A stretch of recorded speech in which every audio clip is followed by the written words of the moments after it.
speeding. Ready? Yep. I'll start walking first. How long's this property been in your family? This has been in our family for over 5 generations. 5 generations.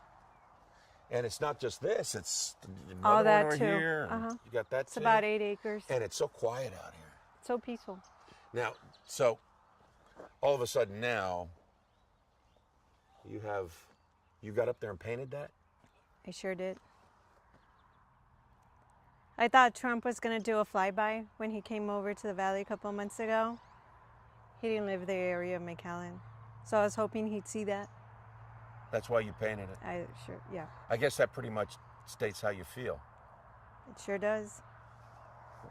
Tell me, so when you say that, why do you say that? What are they trying to do here? They're trying to build the wall. And they're trying to build the wall, and they want to put it right here where we're standing. Right where we're standing? Right here where we're standing, because there's the crisis. It's all peace and quiet here. I don't see anything at all. You don't see a crisis? At all. Not at all. Have you ever seen a crisis here? Never. And you said you've lived here all your life? I have.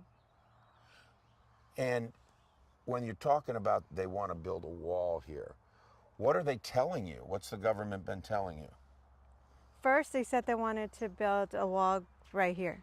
That there was going to be a 150-foot empowerment zone on that side. Then they added a 25 feet maintenance road on this side.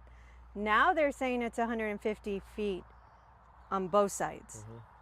There's only 200 feet between my house and the river, so where's my house? Is a genuine fear that they're going to take your land? Yes, there is. Yes, there is, because they're going through the process with the Department of Justice to condemn our properties, yet they scratched everything on the table as of Monday, and they don't know what they're going to do, but they're still after the land. So they're still after the land. They're still after the land, yet they don't know what they're going to do now. And nobody has answers for you? Nobody does. They have these little private meetings, but we, the landowners, are not allowed in there. And I mean, you basically say it's eminent domain. They'll seize your properties. Right. And we have no say-so in that. We have no say-so. They're going to seize our properties, and they don't even know at this point if the wall's going to be built here or not. Might be built a mile away or 2 miles away from the river, like it is in some places here in Starr County. And yet they want the property. How does that make you feel? Incompetent. It infuriates me because my hands are tied. They come in and say the only thing we can discuss is a price. A price, really? And they start at $100. You think I'm gonna $100? $100. You think that won't even pay the movers? You think I'm gonna go build somewhere else with $100? For the entire property, $100. That's where they start off with. If you look at the paperwork, it says nominal. They use the word nominal. So they don't care. They just want to get us out of here. And you mentioned move. So where would you go? I mean, this has been your home. I have no idea. I have no idea what we're going to do. And they don't care. They have no empathy whatsoever. Did you ever in your wildest dreams think something like this could happen to you?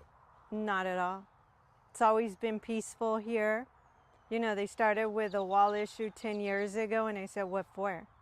You know, a wall's not going to stop anything. They built a wall in some places, and people still cross over. Yeah. You know, it's not going to stop anything. Should invest the money somewhere else. This whole idea of, you just said it, of building a wall is, it's something that sounds like, all right, we're going to do something, but it doesn't accomplish anything in your estimation. Not at all.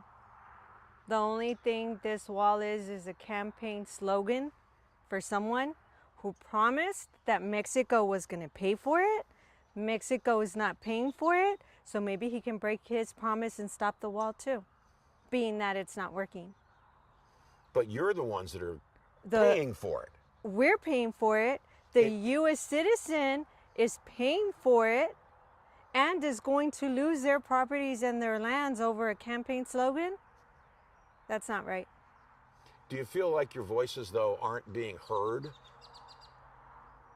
My voice has been heard all over, and I could say all over the world. The only people that are not listening to us is our own representatives, because they will not answer our questions. When you ask them, what's going on? What are the plans? Let me know. I need to know. I need to make plans. And they won't tell us anything.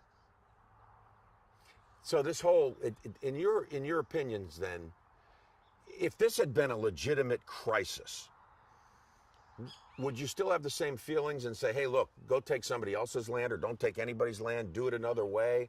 Or would you have more empathy for them if there was a legitimate... If there was a legitimate emergency invasion, hey, I'm 200 feet from the river. I wouldn't be standing here.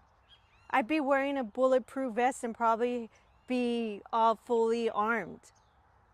There's no emergency. I wouldn't let my grandkids out in the yard. But there's nothing to fear. It's always been peaceful here. Statistics say we're one of the lowest crime rates, and yet they want a wall here? You know, there are better places to put a wall, and that's up north. This is a land grab, I guess you would say, right? It sure is. It's a land grab for what? Campaign promise? So eventually, what, 20, 30 years from now, we're going to say, Mr. President, tear down this wall? Just like we did some years back and said, Mr. Gorbachev, tear down this wall. Now we're having our own walls. Do you think you have a chance to win this fight? If they move on the eminent domain and give us more power to it, we might have a chance. At this way, everyone's afraid to say no to President Trump. Everybody sides with him even though they know he's wrong. Why should we be afraid of our own president? I'm not intimidated by him. I'm sure you've had, since this all bubbled up to the surface, and you've had sleepless nights. You probably have, this land being in your family for 5 generations, sleepless nights and tearful late nights and times. I sure have. But we got to keep going. We got to keep the fight. You know, you've got to fight for what's right. And this is so wrong. So we got to keep the fight. Perfect. That's great. Can't keep my eyes open with You the did sun. great. I know, it's the sun. We got you right in the sun.